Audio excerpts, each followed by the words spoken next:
ബീഹാറിൽ public service കമ്മീഷന്റെ പരീക്ഷാ ചോദ്യപേപ്പർ ചോർന്നെന്ന് പരാതി. പരീക്ഷാർത്ഥികൾ പരീക്ഷാ ഹാളിൽ നിന്ന് പുറത്തിറങ്ങി ചോദ്യപേപ്പറുകൾ കീറിക്കളഞ്ഞു. പട്നയിലെ ബാപ്പു പരീക്ഷാ കേന്ദ്രത്തിലാണ് സംഭവം.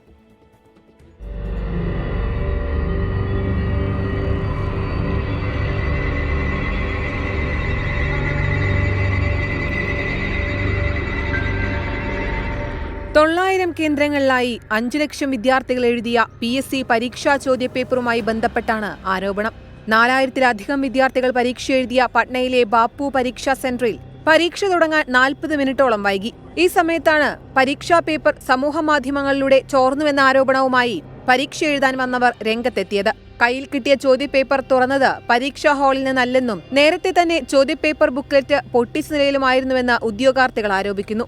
പ്രതിഷേധിച്ച ഉദ്യോഗാർത്ഥികൾ ചോദ്യപേപ്പർ കീറിക്കളയുകയും പരീക്ഷ എഴുതിക്കൊണ്ടിരുന്നവരുടെ ചോദ്യപേപ്പർ തട്ടിപ്പറിക്കുകയും ചെയ്തു. മണിക്കൂറുകൾ വൈകി അധികൃതർ ബാക്കിയുള്ളവർക്ക് പരീക്ഷ നടത്തി. എന്നാൽ ചോദ്യപേപ്പർ ചോർന്നുവെന്ന വാർത്ത അടിസ്ഥാനരഹിതമാണെന്ന് അധികൃതർ വിശദമാക്കി. നടന്നത് ഒരു കൂട്ടം ഉദ്യോഗാർത്ഥികളുടെ ഗൂഢാലോചനയാണെന്നും ഇതിൽ അന്വേഷണം ഉണ്ടാകുമെന്നും സർക്കാർ വൃത്തങ്ങൾ വ്യക്തമാക്കി. പരീക്ഷ തുടങ്ങാൻ വൈകിയതിന് കാരണം ഉദ്യോഗാർത്ഥികളുടെ ബാഹുല്യമാണെന്നാണ് വിശദീകരണം. ഉദ്യോഗാർത്ഥികളുടെ പ്രതിഷേധത്തിനിടെ നെഞ്ചുവേദന അനുഭവപ്പെട്ട deputy exam superintendent Ram Iqbal Singh ആശുപത്രിയിലേക്ക് കൊണ്ടുപോകും വഴി മരണപ്പെട്ടു. 24 ഡൽഹി.